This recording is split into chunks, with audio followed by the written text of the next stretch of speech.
Meus amados, vamos à mensagem aqui. Eu quero mais uma vez aqui honrar os meus queridos que ministraram aqui para nós, ao nosso coração, durante a conferência, nossa conferência aqui, Raízes Profundas, perdão, conferência não, 360 Conf, e nós estamos na série Raízes Profundas, mas eu quero honrá-los, fazendo aquilo que Paulo disse que era muito saudável que fosse feito. Eu quero reproduzir esta, de uma forma objetiva, naturalmente, não vou fazer como eles fizeram, mas para que todo mundo fique na mesma página. A necessidade da gente entender que a vida cristã não é uma coisa estática, mas ela é algo que é dinâmico, ela cresce, ela se aprofunda. Nós precisamos combater a ideia da estagnação. Não há vida cristã em frutificação sem desafios novos, na base do conforto. Isso não faz parte da nossa vida. E na verdade todo desconforto, ele é saudável. Ninguém gosta às vezes de sair dessa famosa chamada zona de conforto, mas o fato é que você só vai treinar novas habilidades se você estiver diante de um desafio. Não tem como, não tem outra maneira. Você não aprende, por exemplo, inglês ali, eu sinto que estou aprendendo inglês agora, sinto que aprendi a nadar, vou assistir a série natação, eu quero ir para as Olimpíadas e vou assistir a série completa, e ao final você precisa cair na água, você vai engolir água, até você treinar essas habilidades. E Paulo, ele diz isso quando ele escreve aos nossos irmãos lá de Filipos, quando ele diz assim: finalmente meus irmãos, alegrem-se no Senhor. Escrever-lhes de novo as mesmas coisas não é cansativo para mim e é uma segurança para vocês. Ei pais, você precisa ter esse método para educar filhos. Repetir. Quando eu falo repetir, não é ser chato, não é fazer isso de uma forma hostil, não é fazer isso de qualquer maneira, mas é necessário que você reforce, é necessário. Todo mundo aqui sabe que para você ficar hábil em alguma coisa, você precisa treinar, passar, fazer de novo. É necessário. A lei da repetição, ela é um princípio que muita gente ignora, tem preguiça, não faz de novo, quer viver com novidade o tempo todo dia. Você imagina você viver com uma pessoa que você não sabe o que esperar dela no outro dia? Isso transtorna a vida das pessoas normalmente. Você precisa de estabilidade, você precisa de um padrão. Olha, amanhã eu vou levantar e eu sei que será. Imagina você levantar e falar assim: eu não sei o que será a minha vida amanhã, hein? Pode parecer, te joga uma adrenalina, mas na verdade ninguém vive dessa maneira. Nós precisamos repetir padrões para construir coisas, e assim a nossa vida. Então Paulo entendeu esse princípio, ele fala: isso não me cansa, é uma segurança para vocês. E eu quero reproduzir aqui nesses minutos aquelas 5 etapas do nosso crescimento. Quais são elas? Você lembra delas? Quais são? 1, 2, 3 já? Oh, irmãos, 3 dias se passaram. Não, 3 já. Terça, quarta, quinta, sexta, 5 dias? Vamos lá, 1, 2, 3 já!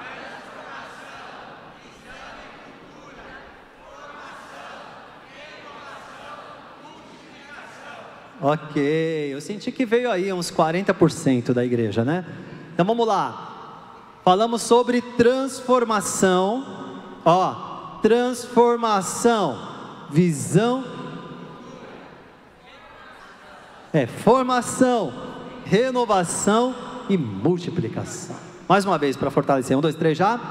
Transformação, visão e cultura, formação, renovação e multiplicação.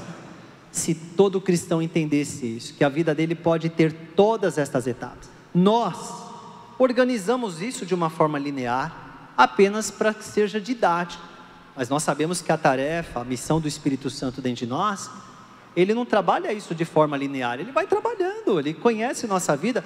Às vezes você está até multiplicando a semente que Deus te deu, mas ainda te faltam elementos da visão do reino. Então Ele vai trabalhar aquela área na sua vida. Então isso que é legal, mas para nós gravarmos, é importante que a gente entenda isso. E como eu disse há pouco, rejeitar esse padrão de estagnação, de gente que não cresce, de gente que acha que o dia que ela entregou a vida a Jesus, ela estava terminando. Esse foi o apogeu. Eu vim para a igreja, cheguei na igreja, acabou minha vida, agora está tudo certo. Não, ela é a porta de entrada só. Ei, era só a porta de entrada. Era só o começo. Onde você achou que estava terminando, estava só começando. A nossa vida é de um crescimento constante. Você já conheceu aquela mentalidade de alunos que detestam estudar? Eu até entendo que há instituições educacionais que às vezes falta muita coisa, mas isso não é discussão para agora. Mas aquela mentalidade, ele chega no terceiro do médio, ele joga o caderno dele no lixo e diz assim: acabei. Ufa, talvez alguns estão olhando para mim aqui, você fez isso, inclusive, e Deus está trazendo a luz hoje. Mas na verdade, o que é que você acabou? Você acabou um período do seu estudo formal, mas você pode graduar, você pode especializar, você pode se tornar um mestre, você pode se tornar um doutor, você pode defender uma tese, você pode avançar, e você pode ser um curioso por toda a sua vida, estudar um assunto e produzir, ensinar, ajudar pessoas. Você pode estudar a sua vida inteira. Assim a vida cristã, somos chamados para frutificar a vida inteira. Avisa seu irmão que está só começando, fala para ele, está só começando, querido. Você vai ver ainda o que vai acontecer. Fui impactado quando o Carlinhos trouxe aqui na sexta sobre transformação. Transformação começa com o reconhecimento de que sou pecador.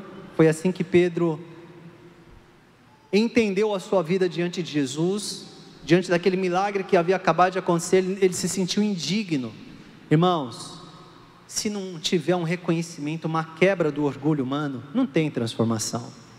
Nas relações humanas já é difícil você lidar com pessoas intransigentes. Há pessoas que nunca erraram na vida, elas existem, e elas moram no Brasil, nunca erraram, e caso tenham errado, foi por culpa de alguém levou elas a errarem.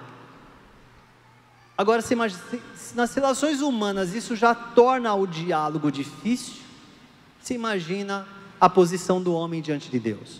O ser humano pode ser criativo, pode construir satélites, pode desvendar o espaço sideral, pode ter inteligência artificial. A sua condição humana é de alguém que rejeitou a Deus, se tornou egocêntrico, se tornou mentiroso, se tornou voltado para si. Esta condição humana, ela precisa ser reconhecida por cada pessoa, ela precisa ser abandonada, e ela precisa receber o perdão, porque pecado não é só uma coisa errada que eu faço. Por isso que tem gente que tem dificuldade de entender. Vou reconhecer os meus pecados, mas eu sou uma pessoa que trabalho, eu sou uma pessoa boa. Já viu que há pessoas que dizem? Mas ela acha que pecado é só o que ela fez. A Bíblia diz que o pecado é a condição que a gente está. Esse é o nosso status. O salmista reconheceu isso há milhares de anos. 1000 anos antes de Jesus, ele já dizia: eu fui concebido em pecado, em iniquidade me concebeu a minha mãe. Quando eu nasci, aquele bebezinho lindinho, ali estava uma criaturinha que não tinha cognição nenhuma, mas dentro dela tinha um potencial para mentir, irmãos, um potencial que logo já ia aparecer, dando um tapinha no rosto do amigo, dizendo: é meu. Na hora de repartir, qualquer coisa que fosse, ia dar só um negocinho de nada, quase microscópico. Isso já aconteceu com você que é pai de mais de um filho aí? Vou dar um pedacinho para o seu irmão, ele dá aquele pedaço microscópico e acha que fez a maior ação de benevolência da humanidade. Ele dá um pedacinho que não dá nem para enxergar. Os seres humanos, irmãos, nos tornamos assim, e o fato é que isso vai potencializando. É lógico que no decorrer da vida humana isso vai ganhando uma funilaria, um paisagismo, fica mais bonitinho com a formação, os perfumes, a estética, mas por dentro, como disse Jesus, é sepulcro caiado. Por fora está bonito, mas por dentro tem morte e destruição. Nós precisamos de Jesus para nos transformar. Nós precisamos de Jesus para alcançar aquele lugar que a gente mesmo não alcança. Mas isso começa com a declaração: eu sou pecador, e eu reconheço que eu preciso do Senhor, eu não consigo me salvar, eu preciso de um terceiro, eu preciso de alguém que tenha misericórdia de mim. Mas aí olha como Jesus reage à declaração de Pedro, ele chama: venham, vocês serão transformados agora em pescadores de gente. Está lá em Lucas 5, texto que o Carlinhos compartilhou. Pedro tem uma revelação, porque aí também não é só um processo da nossa inteligência, da nossa razão. Eu já entendi a história de Jesus, sei quem ele é. Então não é só um processo de intelecto, é um processo de revelação. Porque quando Jesus perguntou para os seus discípulos quem as pessoas diziam que ele era, os discípulos falaram: alguns dizem que o Senhor é o Elias lá do profeta do Antigo, alguns dizem que o Senhor é um profeta. Jesus pergunta: quem que vocês dizem quem eu sou? E Pedro, ele faz uma declaração que pode parecer simples no papel, mas é tão poderoso: tu és o Cristo. Cristo, que significa ungido. Você imagina, Pedro, ele reconheceu que ele estava diante daquele homem, que era o seu rabi, o seu mestre. Ele está dizendo assim: o Senhor é a pessoa humana, que está aqui na forma humana, num corpo humano. O Senhor é a pessoa que Deus prometeu há muito tempo. Tu és aquele enviado de Deus que vai salvar a humanidade.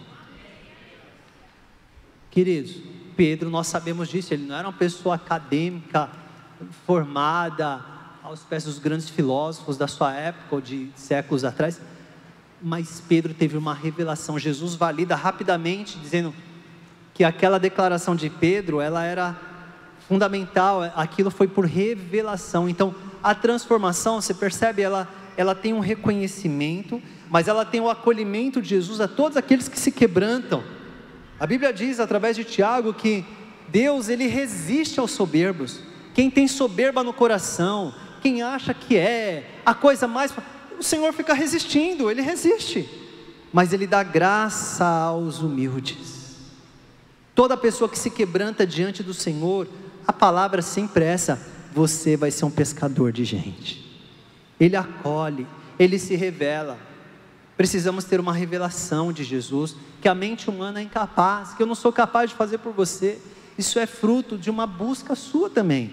A igreja, ela potencializa isso, mas você também precisa desejar, você também precisa consagrar a sua vida e falar: Senhor, eu quero ter essa revelação sobre quem é Jesus, eu quero buscar o Senhor, e Ele vai te dar essas experiências. E são aquelas experiências que às vezes não dá para explicar. Como é que você conhece sua esposa? Você conseguiria resumir isso numa frase só? Não, porque é fruto de uma convivência, é fruto de uma relação. Assim é com Jesus, nós vamos andando com Ele e tendo uma revelação dEle. Agora, a questão não é só quem você é quem é Jesus. Metade do Evangelho ensina só isso: quem eu sou. Então, muitas pessoas vão ficar aqui: mas eu sou assim, eu sou essa pessoa realmente, eu tenho um passado que eu não gosto de contar, eu tenho tantos problemas na minha vida. Ela fica assim, e há muitos líderes que por ingenuidade ou por mau caratismo ensinam metade do Evangelho. As pessoas são: você é isso mesmo, você não serve para nada, você é isso aí. E ele cria ele mesmo, como ele sendo o elo de conexão entre a pessoa e Deus. Então ele reforça. Mas a questão da transformação não é só quem eu sou, sobretudo quem é Jesus. Quem é Jesus? Eu sei que eu, Fernando, não posso me salvar. Eu sei que eu, Fernando, já cometi muitos erros, já desagradei o coração de Deus. Eu não tenho essa competência. Mas a questão não é, a única coisa que eu tenho é reconhecer que eu necessito de uma mão que me levante, que me socorra. Agora a questão não para por aí, a questão é: quem é Jesus na minha vida. Você pode até se envergonhar do seu passado, mas você não deveria ficar paralisado nisso. Você deveria saber quem é Jesus, o que Ele é capaz de fazer na sua vida. Veja bem, o poder da transformação não é a sua competência, não é o seu passado, é o poder de Jesus atuando na sua vida. Por isso que a palavra evangelho, ela é uma palavra grega, evangelion, que significa boas notícias. Para ter uma boa notícia tem que ter uma notícia ruim. A notícia boa só existe por causa da ruim. E a ruim é: nós não somos competentes para nos salvar. Nós estamos fadados a não só experimentar a morte física, mas a morte espiritual. E o pior da morte é a separação eterna de Deus. Há uma condenação, há um abatimento da ira de Deus sobre a humanidade. Essa é a notícia ruim. Mas conforme diz Paulo aos Romanos, capítulo 5, versículo 1, que nós estamos justificados, e agora nós podemos ter paz com Deus. Capítulo 8, versículo 1 diz: para aqueles que estão em Cristo Jesus, não há mais nenhuma condenação. Palavra do Senhor. Se alguém está em Cristo, é uma nova criatura. Eis que as coisas velhas se passaram, eis que tudo se fez novo. 2 Coríntios 5,17. A boa notícia, ela tem a ver com o reconhecimento de quem eu sou, mas sobretudo quem é Jesus capaz de me transformar. Não importa quais são as minhas marcas do passado, não importa quais foram os rótulos que eu recebi das pessoas, o que importa é o que Jesus diz de mim a partir de hoje, e quem eu sou nele para todo sempre. Você é feliz por Jesus na sua vida? Talvez tenha sido essa a sua história. Você já deve ter recebido muitos apelidos, marcas, rótulos que as pessoas dizem: ele é assim mesmo, hein? Ele é assim, isso aí não muda não. Isso são o que as pessoas dizem, mas o que Jesus diz sobre você é muito melhor do que isso. Você recebe essa palavra na sua vida, amado? Essa é a transformação. Agora, Pedro falhou. Tem gente que acha que na primeira falha acabou tudo. Pedro andou 3 anos com Jesus, aí na hora que era para ele falar: não, eu conheço Jesus, se for para eu morrer, eu vou morrer junto. Por quê? Jesus e eu andamos juntos. Não, ele vai e fala que não conhece Jesus. Já aconteceu de um amigo seu ter traído você? Falar que não conhecia? Já deve ter sido. Você tem história de gente que foi desleal com você, talvez você soube que aquela pessoa falou alguma coisa sobre você que não era verdade, ou até falou a verdade, mas expôs você. Agora, você tem gente na sua vida que na hora que você mais precisou falou que nunca te viu na vida? Aconteceu com Jesus. Pedro falou: não sei nem de que vocês estão falando. 3 vezes ele falou. Mas pouco tempo depois Jesus o reencontra, e Jesus pergunta: Pedro, tu me amas? Ele pergunta 3 vezes para Pedro, e eu creio que ali ele estava ressignificando aquela atitude de Pedro, estava dando a chance para Pedro ser renovado. Pedro falou: sim, Senhor, tu sabes que eu te amo. E Pedro se torna ali, dias depois, 50 dias depois, está Pedro onde? Em Jerusalém, pregando sobre Jesus, sem medo do que iam pensar dele. 3.000 pessoas se entregam a Jesus, são convertidas àquela mensagem dele.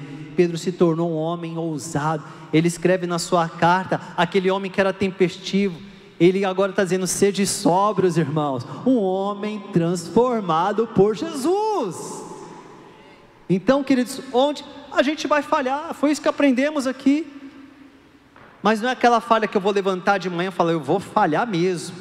Mas a falha acontece por causa da nossa limitação humana. Mas você não pode deixar que este engano ele interrompa o processo de Deus na sua vida. Pedro falhou, mas a decisão dele foi continuar. A questão não é o quanto você falhou, a questão é o que você decide fazer com a sua falha.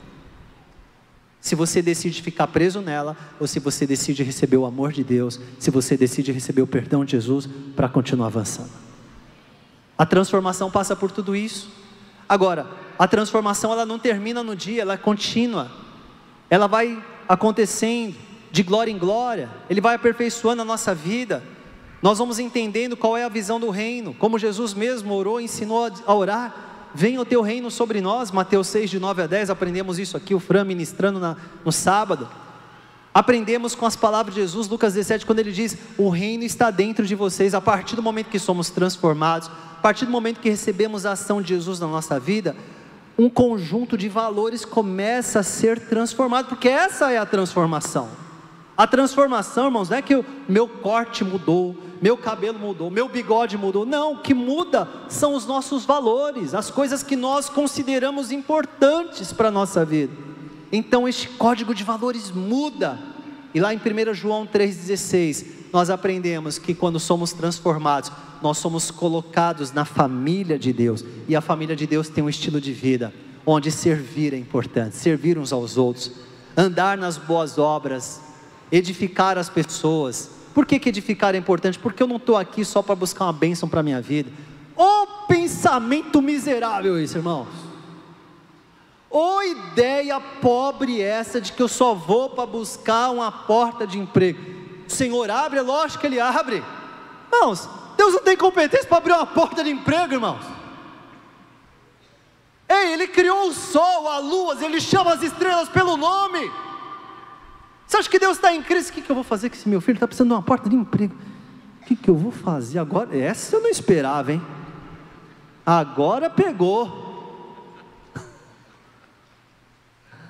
Irmãos, a questão não é sobre essa, não é sobre isso. Que ideia pequena é quando a gente busca só para nós. Na verdade, nós estamos aqui comprometidos com o crescimento um do outro. Essa é a igreja que pode abençoar o mundo. Essa é a igreja que Jesus quer buscar. Quando você olha e fala assim, não é só sobre mim o quanto eu serei abençoado, mas o quanto os meus irmãos serão abençoados. Sabe por que líderes de células, você acha que líder de célula não se cansa? Você acha que não tem dia de encontro de célula que o líder não está cansado, irmãos? Que ele queria um lugar para esticar a perna, para falar, hoje eu estou a fim de relaxar. Mas sabe por que ele está lá? Ele está lá porque ele entendeu a visão do reino e a cultura da igreja. Ele não está lá só sobre ele está ali porque ele está comprometido com o crescimento das pessoas. E sabe uma coisa? Deus honra essa pessoa. Deus honra, porque na verdade essa é a alegria de poder servir. É isso que gira o motor, o seu combustível é poder servir, é ver as pessoas crescendo. Pobre é quem não entendeu isso ainda. A pessoa está assim, um dia eu vou ser uma bênção. Se você diz isso, pare de dizer isso. Um dia, que dia que vai ser? Que dia? Que ano que vai ser? 2000 e quando? Você está esperando que os seus assuntos sejam resolvidos? Irmãos, toda a nossa vida vai ter um conflito a ser resolvido. Falava com um jovem essa semana que me ligou. Ele falou, então, né, pastor, porque eu tenho uns conflitos. Eu falei, irmãos, deixa eu falar para você, meu querido. Na verdade, a nossa vida sempre tem alguma questão a ser resolvida. A nossa vida é sobre aprender a administrar os conflitos e não deixar de honrar Jesus. Tem coisa que a gente consegue resolver rápido, mas tem coisa que leva mais tempo, e tem coisa que não vai ser resolvida nunca, mas nós vamos viver para a glória de Deus. Eu falei, veja bem, falei para ele, Paulo ressuscitou um jovem chamado Eutico. Paulo estava pregando, está lá em Atos, aquele jovem estava ouvindo a pregação e sentado na janela, bateu um sono nele, ele caiu e morreu. E Paulo desce, para de pregar, ele desce, ressuscita o rapaz. Quase que eu vejo Paulo, você vai ouvir a mensagem até o final, viu? Você acha que vai ficar morto aqui? Não, vamos voltar para o culto. Leva o rapaz e diz a Bíblia que ele pregou até de manhã. Até de manhã. Eu falei, Paulo ressuscitou aquele jovem, mas ele mesmo pediu para Deus curá-lo de um espinho na carne 3 vezes e Deus não curou. E aí como é que você me explica isso? Mas eu não vejo Paulo aborrecido, eu não vejo Paulo entregando o ministério dele, eu vejo um Paulo que diz, regozijai-vos no Senhor, eu vejo um Paulo dizendo, eu combati o bom combate, eu guardei a fé, eu vejo um Paulo animado e fortalecido, vivendo com o espinho na carne. Quer dizer, a minha vida só acontece quando todas as minhas orações foram respondidas imediatamente. Que vida infrutífera é essa? Ele orou e abençoou, mas ele mesmo teve oração não, aliás, ele teve oração não, ele teve a oração respondida. A resposta foi: não vou te curar do espinho na carne, você vai ficar com ele e assim você vai viver para a minha glória, porque o meu poder se aperfeiçoa na sua fraqueza. Você não precisa estar se sentindo forte para ser uma bênção. Tem dia que você vai se sentir forte, e o dia que você se sentir fraco, lembre, o meu poder está se aperfeiçoando na sua fraqueza.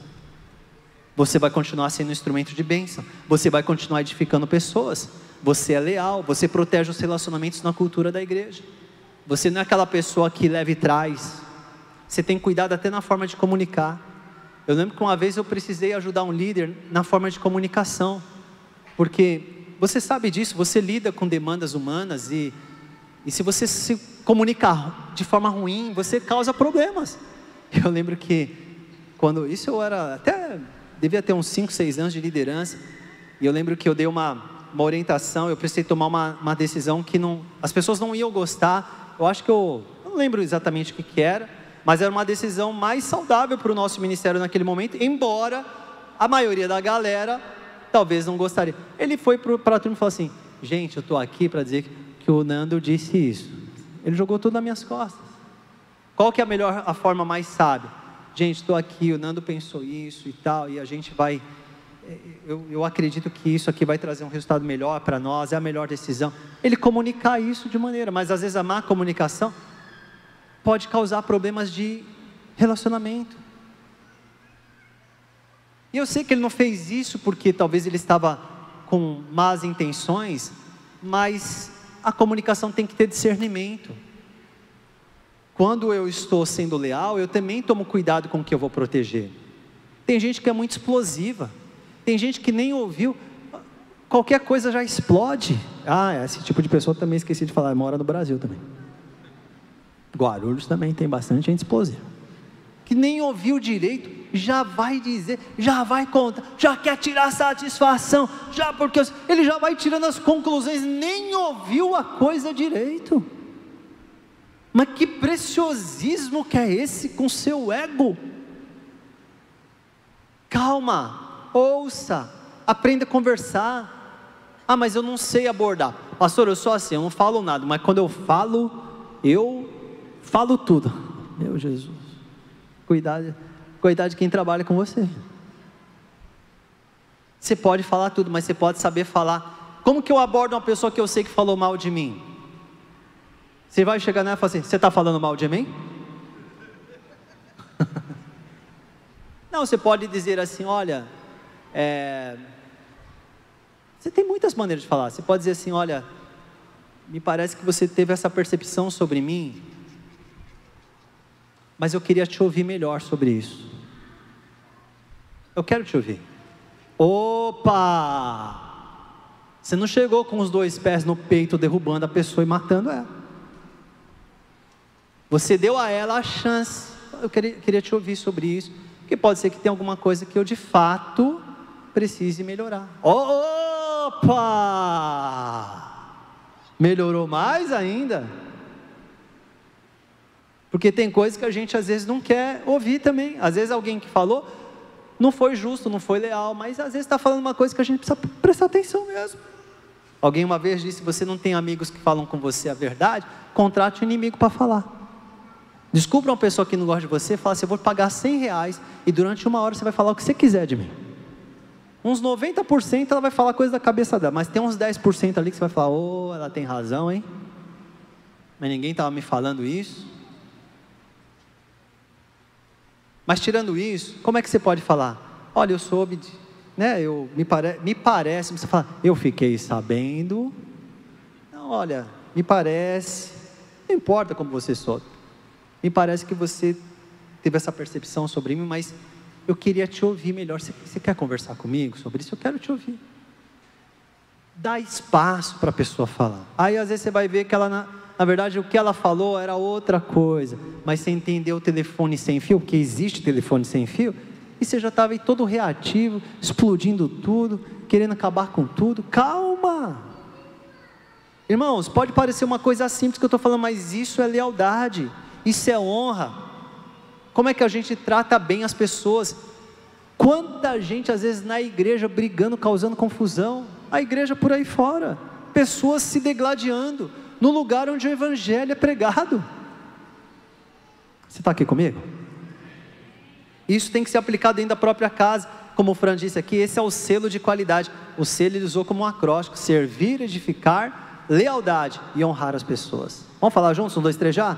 Servir, edificar e honrar. Honrar começa com H, todo mundo sabe. Mas é que na hora que ele usou, para aproveitar, não dá para colocar um H, né? Ficar selo. Então, selo, para ficar claro: servir, edificar, ser leal. Toda vez que você estiver diante de uma situação, você fala assim: como é que eu posso servir? Como é que eu posso edificar? Eu estou sendo leal às pessoas? Estou sendo justo com elas? Estou honrando? Como é que eu posso honrar essa pessoa diante desse fato? Como é que eu posso honrar? Ontem eu terminei de treinar e na hora eu fiz um stories ali, porque eu estava orando, agradecendo a Deus pela possibilidade de poder correr. E na hora me veio essa palavra forte sobre gratidão. Quando a gente quer mudar alguma coisa, a gente começa a ficar irritado, começa a reclamar. Mas na verdade a reclamação, ao invés de ajudar, ela só atrapalha. Ela coloca as pessoas longe, porque ninguém consegue ficar do lado de gente que reclama o tempo todo. Então vamos agradecer. Se alguma coisa acontecer com você, tenta lembrar: espera aí, antes de eu falar qualquer coisa, de eu pensar, tem algum motivo de gratidão por essa pessoa? Pensa em algo assim. Você vai estar protegendo sua vida, inclusive sua saúde. Esse é o selo de qualidade da igreja. Transformados, tem a visão, tem a cultura, pessoas que valorizam crescer. Como foi bonito, Daniel capítulo 1, versículos 17 a 20, fala que Daniel e seus amigos, Deus deu a eles uma aptidão em comum, eram pessoas bem formadas, porque honravam a Deus. Quando Nabucodonosor foi testá-los, depois de 3 anos de preparação, eles foram encontrados 10 vezes mais bem preparados do que todas as pessoas, através da formação deles. Irmãos, a nossa formação traz honra. É interessante como quando a gente tem alguma atitude virtuosa e a pessoa associa e fala assim: mas é o pai dele é assim, né? A mãe dele era assim também. Porque está falando o quê? Das nossas origens. Fala da nossa formação, tipo de educação que a gente recebeu. Como é bom quando os cristãos, filhos de Deus, filhos e filhas de Deus, entendem que agora eles serem preparados. Olha aí Jesus, um adolescente, foi encontrado entre os mestres. Era admirado por seu entendimento com 12 anos de idade. Pedro nos encoraja a estarmos preparados para explicar a razão da esperança que há em nós. Lá em 1 Pedro 3,15, a gente falar sobre palavra, explicar o que é a palavra de Deus. Quanta gente brincando com a Bíblia, irmãos, não entende nada de Bíblia. Eles olham para esse livro aqui e não entendem absolutamente nada. Coloca neles palavras que nunca foram ditas. Como é bonito quando um filho de Deus sabe falar sobre evangelização, sobre a palavra, falar sobre fé, sobre salvação, sobre adoração, discipulado, caráter, amor, dom, serviço. Você imagina agora também como é ruim quando alguém, às vezes você vai ver, tem 10, 12 anos, 15 anos frequentando uma igreja e não sabe nada sobre essas coisas. Nada. Seria bonito se você fosse numa escola agora, se fosse estar se matriculando, quero fazer um curso, e a hora que chega lá na secretaria, você se inscrever, se a pessoa te desse uma cartilha, tá a sua cartilha aqui, caminho suave, estava escrito lá. Galera aqui da geração alfa não sabe o que é isso. A gente que é da Z, os baby boomers da Z, da X, geração X, a gente sabe, caminho suave, A de abelha, B de bebê, C lá. Mas você ia ficar ofendido, ia falar assim: como assim, querido? Não, porque você precisa começar aqui o Z de zabumba, você tem que saber essas coisas. O E de elefante. Você imagina depois de anos. Olha como às vezes a gente corre o risco de estar vivendo muito tempo dentro da igreja e não ter uma formação. E quando eu estou falando só de conhecimento intelectual, intelectualizar o evangelho, não é disso. Mas é a gente ter essa fluidez de falar, de associar a revelação de Deus para o ser humano, de ter esse evangelho livre, esse evangelho puro, gostoso, assim, da nossa vida, do dia a dia, de falar de Jesus para as pessoas, de aplicar isso dentro da nossa própria casa, de ver os nossos filhos, saber que os nossos filhos estão vendo isso na nossa própria vida. Irmãos, que bom é! A igreja não começa às 9 e termina às 10h30, ou às 11 termina às 12h30. A igreja é o tempo todo, nós nos encontramos aqui para adorar o Senhor. Então, isso tem a ver com formação. Agora, tudo isso é bom, mas se a gente não aprende a renovar, a gente também começa a se arrastar na vida. É necessário, é bonito quando a gente aprende a renovar. O pastor Samuel pregou aqui, Isaías 40:31, os que esperam no Senhor renovarão suas forças. E assim como as águias subirão alto. Como é bonito ver uma pessoa renovada.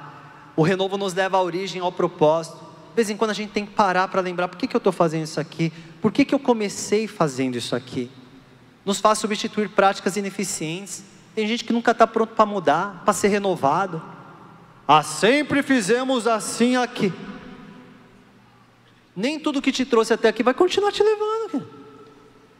Não ando de metrô, aqui é só carroça. Avião é do diabo.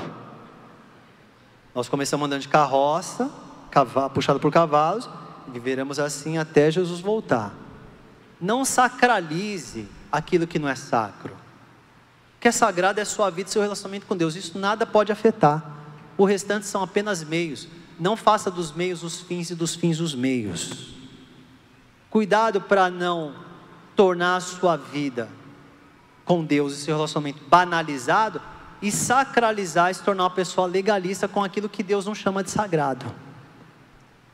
A mensagem não muda, mas o método de comunicar a mensagem muda. E quem não está pronto para mudar vai ficar parado no tempo, vai ficar estagnado, não é transformado, não consegue se renovar. Ele continua usando coisas ineficientes.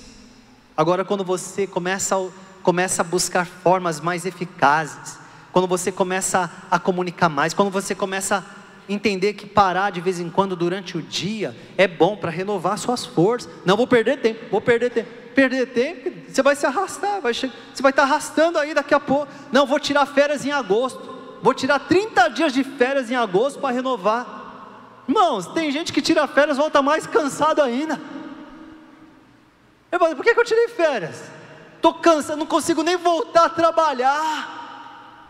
Porque na verdade não é o tempo que você fica ocioso ou improdutivo, mas é como você busca renovar suas forças. Você pode fazer 1000 coisas, mas você sabe ter os momentos de secreto com Jesus. Você sabe fechar a porta do seu quarto, buscar o Senhor. Você sabe parar o seu tempo, contemplar a natureza, respirar, celebrar a vida. Você sabe celebrar as pequenas vitórias. Você sabe rir, você sabe ter um momento de descontração. Você sabe não, às vezes também ser menos rígido com você, mas você sabe a hora de aplicar disciplina em você mesmo. Você tem essa sabedoria e isso traz renovo sobre você. Renovação.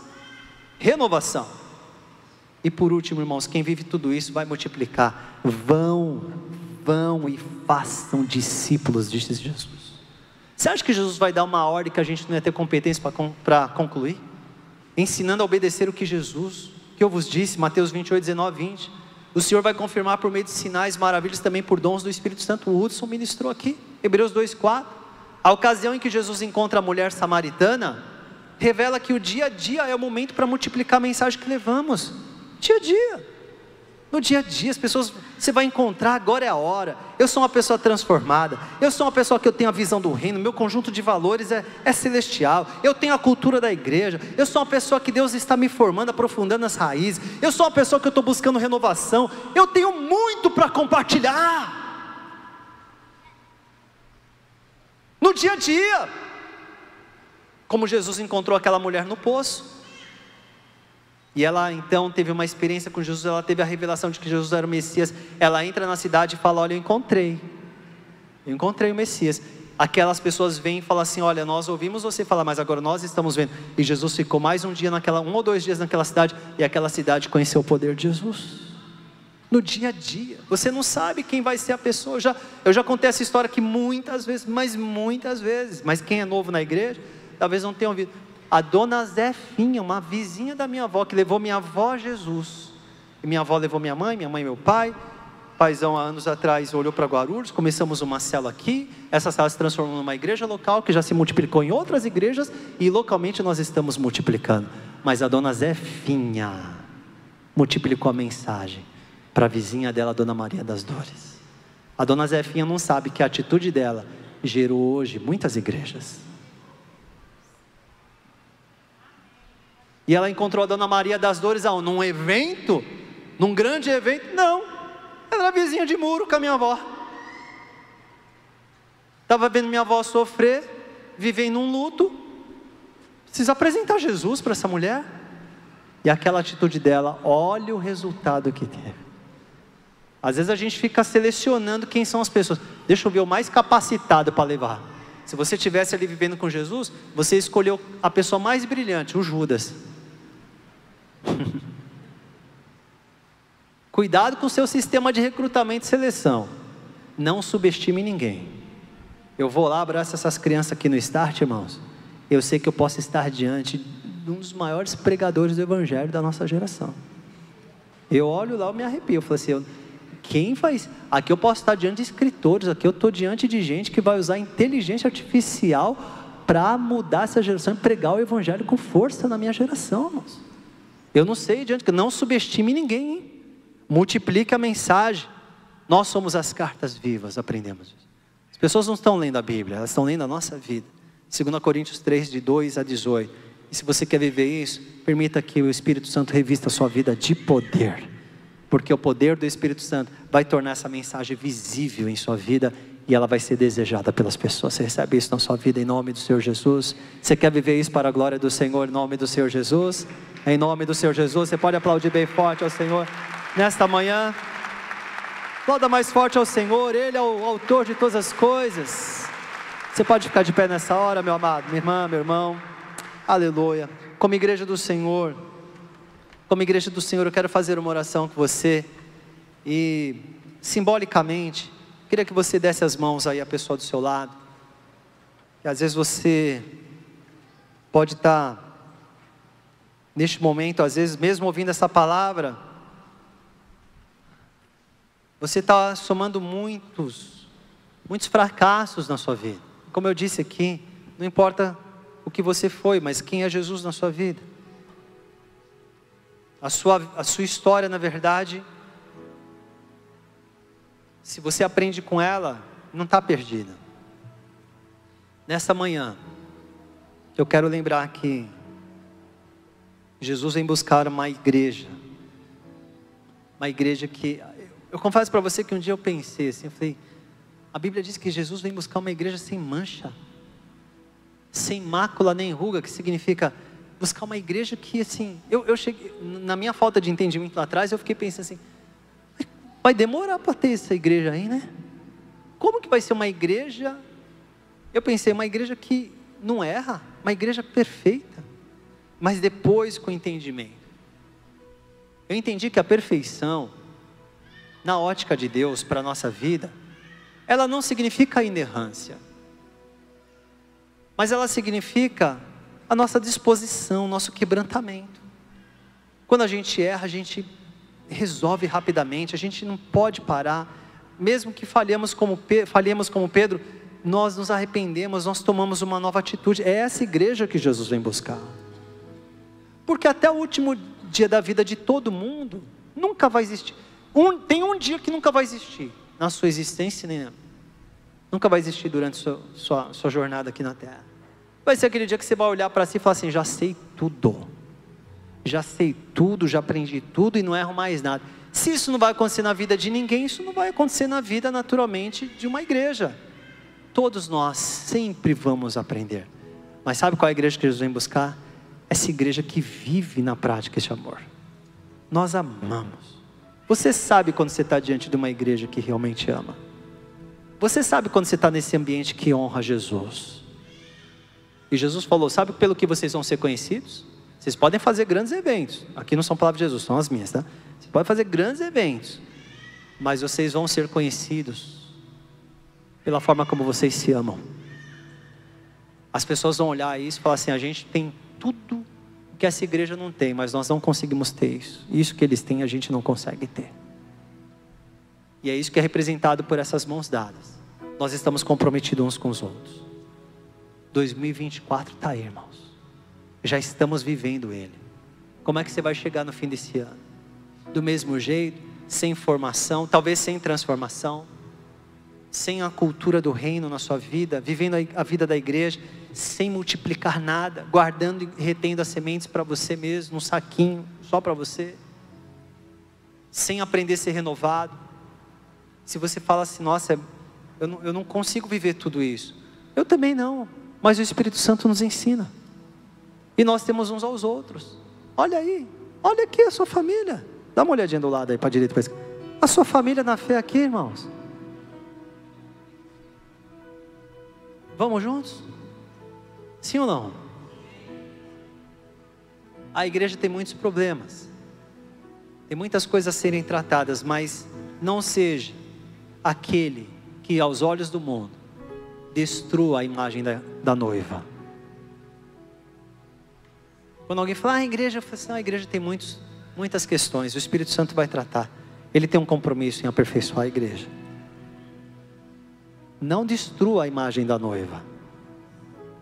Não destrua. Não entra na coisinha assim, eu vou falar porque é bonitinho falar. Não entra nisso aí não. Honre a noiva de Cristo. A noiva de Cristo é formada por pessoas como eu e você.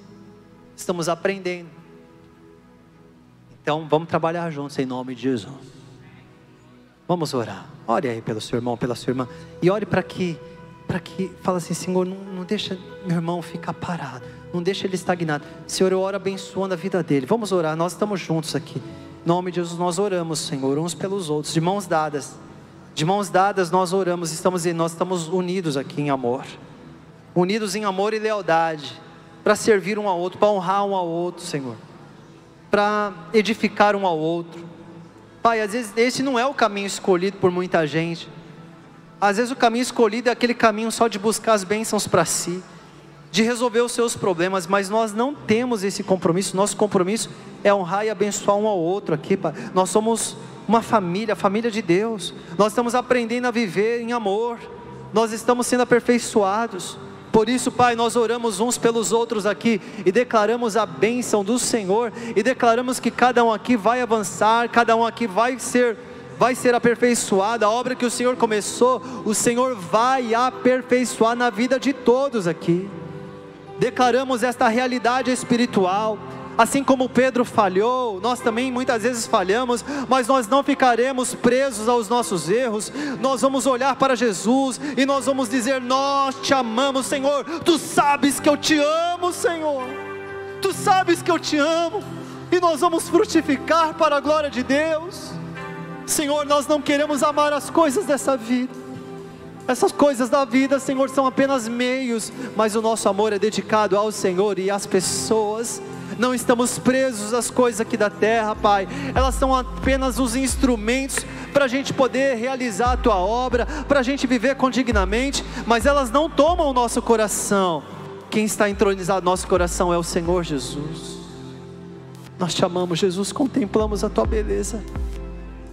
Espírito Santo, vem nos conduzir, vem nos treinar, vem nos habilitar, Espírito Santo. Revista a nossa vida de poder, Santo Espírito. Revista a nossa vida de poder. Te pedimos isso nesta manhã de domingo. Te pedimos isso em nome do Senhor. Você pode ver alguém que está do seu lado aí? Olha para essa pessoa e diga assim, eu declaro na sua vida que você irá, no poder do Espírito Santo e pela fé em Jesus, você vai frutificar. Diga, você não vai experimentar a condenação. Diga, você será salvo. Diga, o Senhor Jesus te ama. Diga, tem transformação para você. Diga, a visão dos céus está dentro de você. Diga, a cultura do amor está dentro de você. Diga, a sua formação será profunda. Diga, suas raízes serão profundas. Diga, não é qualquer ventinho que vai balançar você, que vai destruir você. Diga, em nome de Jesus, você será uma pessoa constantemente renovada. Diga mais uma vez, renovada. Diga, eu declaro renovação sobre a sua vida. Diga que você vai multiplicar tudo que Deus colocar em sua mão. Você vai multiplicar e a sua vida será uma expressão do poder de Deus aqui na terra, em nome de Jesus. Se você crê, aplauda bem forte ao Senhor. Aplauda bem forte ao Senhor. Nós aplaudimos a Ti. Nós aplaudimos a Ti. Te honramos, Senhor. Te agradecemos, Jesus. Te agradecemos pela transformação do nosso coração. Te agradecemos pelo novo nascimento. Te agradecemos pelo Espírito Santo. Oh, aleluia, aleluia. Te exaltamos, te exaltamos, te exaltamos. Aleluia. Amém.